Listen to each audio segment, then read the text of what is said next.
آہستہ آہستہ عمر سعد کے لشکر سے دور ہوا، ایک جگہ پر پہنچ کے وہ رک گیا، اپنے بیٹے سے کہتا ہے بیٹا میرے ہاتھوں کو باندھ دو۔ کیوں بابا؟ بیٹا انہی ہاتھوں سے تو نجام فرس میں ہاتھ ڈالا تھا، اے بیٹا میری آنکھوں پہ پٹی باندھ دو۔ کیوں بابا؟ ارے بیٹا اب حسین سے آنکھ ملانے کی مجھ میں تاب نہیں ہے۔ ادھر سے ہر چلا، ہر کا بیٹا چلا، قریب پہنچا، حسین نے دیکھا ہر آ رہا ہے، مزاج شناس نگاہ امامت پہچان گئی، اب یہ وہ ہر نہیں ہے، یہ بدلا ہوا ہر ہے، یہ دنیا کو ٹھکرا کے آخرت کو گلے لگانے والا ہر ہے۔ اے بھیا عباس، اے میرے لال علی اکبر، ارے مہمان آ رہا ہے، استقبال کو آگے بڑھو۔ اکبر و عباس ہر کو لے کر کے امام کے خدمت میں آئے، ہر نے آتے ہی اپنا سر حسین کے قدموں پہ رکھ دیا۔ آقا حلی من توبہ، مولا کیا میری توبہ قبول ہو سکتی ہے؟ ایک ہی تو آپ دعائے کمیل پڑھتے ہیں، دعائے کمیل میں ایک جملہ ہے اللہ کو خطاب کر کے، یا سریع الرضا، اے جلدی راضی ہو جانے والے خدا۔ حسین اسی سریع الرضا کے نمائندے ہیں۔ جیسے ہی ہر نے کہا حلی من توبہ، آقا کیا میری توبہ قبول ہو سکتی ہے؟ حسین نے ہر کو اٹھایا، سینے سے لگایا، ہر میں نے معاف کیا، میرے خدا نے معاف کیا، لیکن ہر تو ایسے موقع پر ہمارے پاس آیا ہے، ہمارے خیمے میں تیری ضیافت کے لیے قطرہ پانی بھی نہیں ہے۔ ہر کہتا ہے مولا میری ضیافت آپ کے نانا ہونے کو سر پہ کریں گے۔ الا لعنت اللہ علی قوم ظالمین وسيعلم الذین ظلموا أي منقلب ينقلبون۔ بار اللہ تجھے واسطہ ہے محمد و آل محمد علیہ السلام کا، ہماری اس مختصر سی عبادت کو قبول فرما۔ بار الہ ہمیں دشمن شناسی کی توفیق عنایت فرما۔ بار الہ ہم اپنے دشمن کو اچھی طرح سے پہچان کر اس کے وسوسوں کا شکار نہ ہو سکے۔ معبود تجھے واسطہ ہے محمد و آل محمد علیہ السلام کا، جو مومنین و مومنات بیمار ہیں انہیں شفائے کاملہ عاجلہ عنایت فرما، جو مقروض ہیں ان کے قرضوں کو ادا فرما، جو پریشان حال ہیں ان کی پریشانیوں کو دور فرما۔ بار الہ جو بے روزگار ہیں انہیں حلال اور پاکیزہ روزگار عنایت فرما، جو صاحب روزگار ہیں ان کے روزگار میں مزید ترقی اور انہیں اپنے بے روزگار بھائیوں کی مدد کی توفیق عنایت فرما۔ بار الہ جو بے اولاد ہیں انہیں نیک اور صالح اولاد عنایت فرما، جو صاحب اولاد ہیں انہیں اپنی اولاد کی دینی تعلیم و تربیت کی توفیق عنایت فرما۔ معبود تجھے واسطہ ہے محمد و آل محمد علیہ السلام کا، شیعیان حیدر کرار، محبان اہل بیت اطہار، زائران سید الشہداء، عزاداران مظلوم کربلا، جہاں کہیں بھی ہوں ان کی جان مال عزت آبرو کی حفاظت فرما۔ بار الہ مراجع کرام اور رہبر معظم انقلاب اسلامی کی حفاظت فرما۔ بار الہ امام زمانہ کے ظہور میں تاجیل فرما۔ جب حضرت کا ظہور ہو تو ہمارے اعمال ایسے ہوں کہ ہم ان کے اصحاب و انصار میں شمار ہو سکیں۔ اللہم عجل فی فرج مولانا صاحب الزمان وجعلنا من عوانه وانصاره۔ یا حسین، یا حسین، یا حسین، یا حسین، یا حسین، یا حسین، یا حسین، یا حسین، یا حسین، یا حسین، یا حسین، یا حسین، یا حسین۔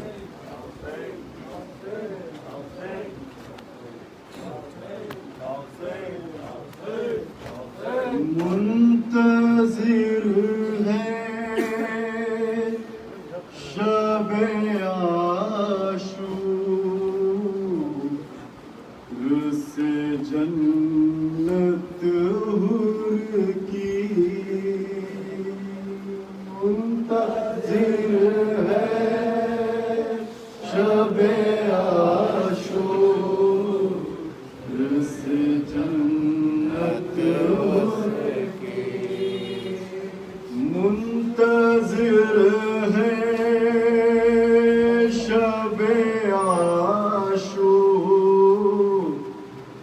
سے جنت حور کی منتظر ہے شب عاشور سے جنت حور کی صبح عاشور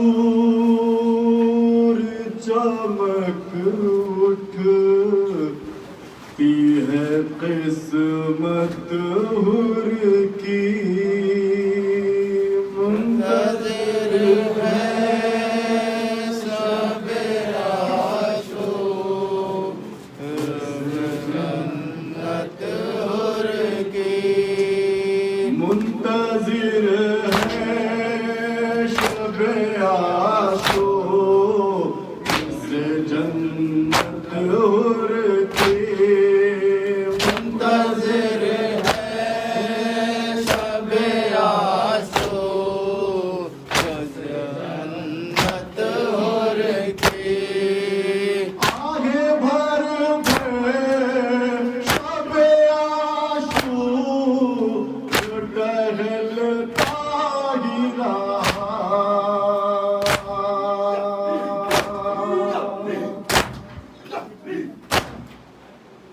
آئے بھر شب عاشور ٹہلتا ہی رہا اللہ تشریف صداؤں سے یہ حالت حور کی منتظر ہے شب عاشور سے جنت حور کی منتظر ہے شب عاشور سے جنت حور کی آ گیا ہاتھ کی طرف تو راہ سارے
قدموں میں کہا معاف کر دیجیے جسارت حور کی منتظر ہے شب عاشور سے جنت حور کی آیا مہمان نہیں آب غذا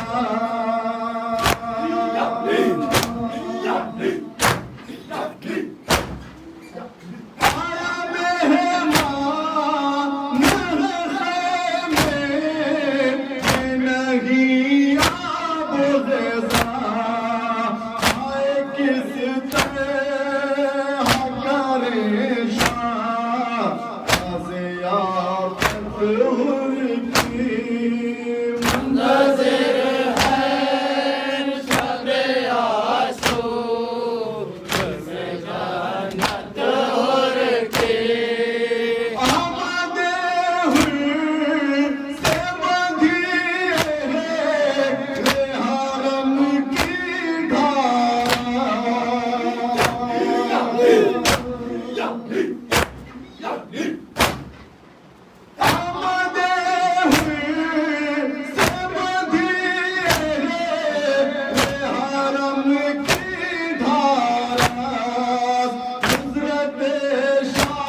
چھوٹے باز بدلی ہے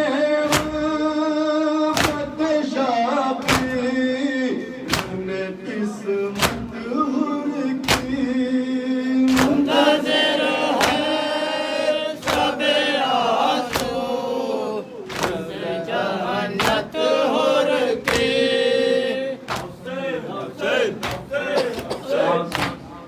ہائے کیسا ستم ہائے کیسا ستم ہائے کیسا ستم ہائے کیسا ستم قید خانے میں توڑا سکینہ نے دم ہائے کیسا ستم ہائے کیسا ستم ہائے کیسا ستم ہائے کیسا ستم قید خانے میں توڑا سکینہ نے دم ہائے کیسا ستم ہائے کیسا ستم ایک ننھی سی بچی پریشان تھی اپنے بابا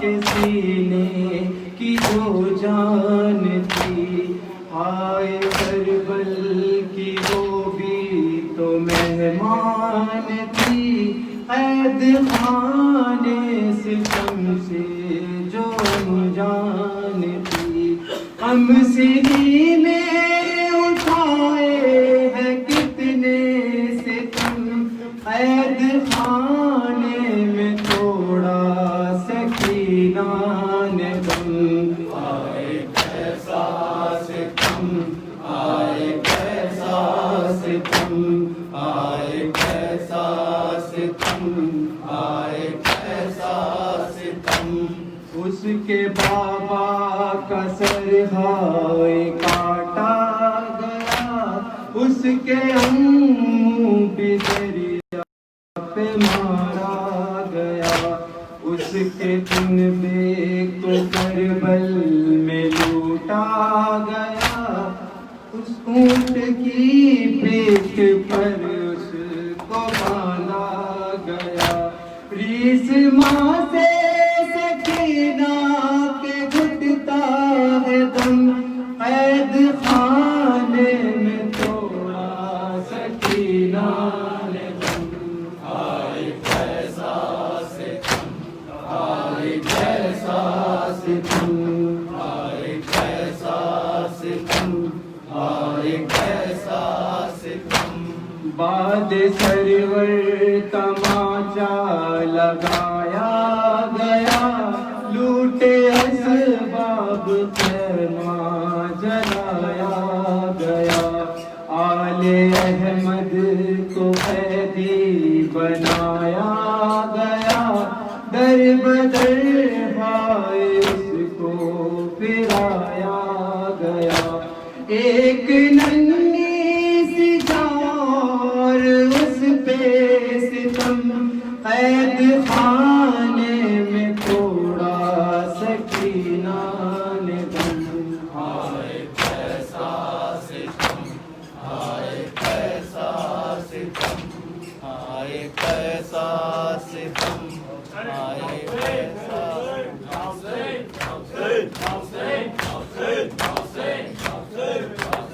مل کے سب ماتم شبیر کریں مل کے سب ماتم شبیر کریں مل کے سب ماتم شبیر کریں مل کے سب ماتم شبیر کریں یہ ماتم مظلوم کا ماتم زہرا کی معصوم کا ماتم پانی محروم کا ماتم دل تلے حلقوم کا ماتم اس ماتم سے ہم جو چاہیں وقت کو زنجیر کر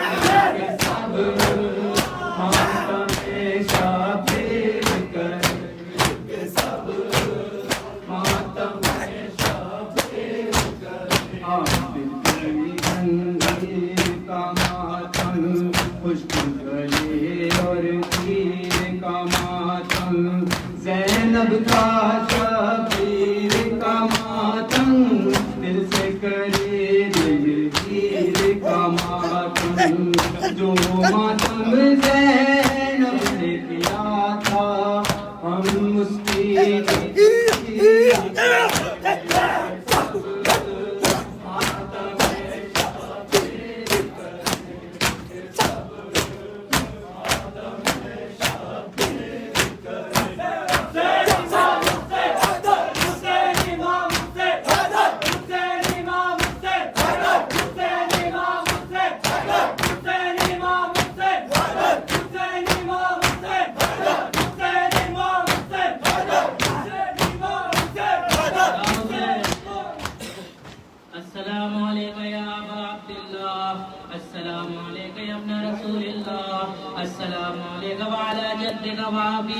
السلام عليك وعلى أمك وأخيك السلام عليك يا جميع شهداء كربلاء وأسيران كربلاء جميع ورحمة الله وبركاته السلام عليك يا مولانا يا غريب الغرباء السلام عليك يا معين الضعفاء والفقراء السلام عليك يا شمس الشموس السلام عليك يا أنيس النفوس السلام عليك يا سلطان عرب والعجم يا أبا الحسن علي بن موسى رضا السلام عليكم ورحمة الله وبركاته السلام عليك يا مولانا يا صاحب العصر والزمان علمان علمان علمان السلام عليك يا شريك القرآن السلام عليك يا إمام الإنس والجان عجل الله تعالى فرجك وسأل الله تعالى مخرجك وظهورك بجانا من آمانك وأنصارك ورحمة الله وبركاته سورة فاتحة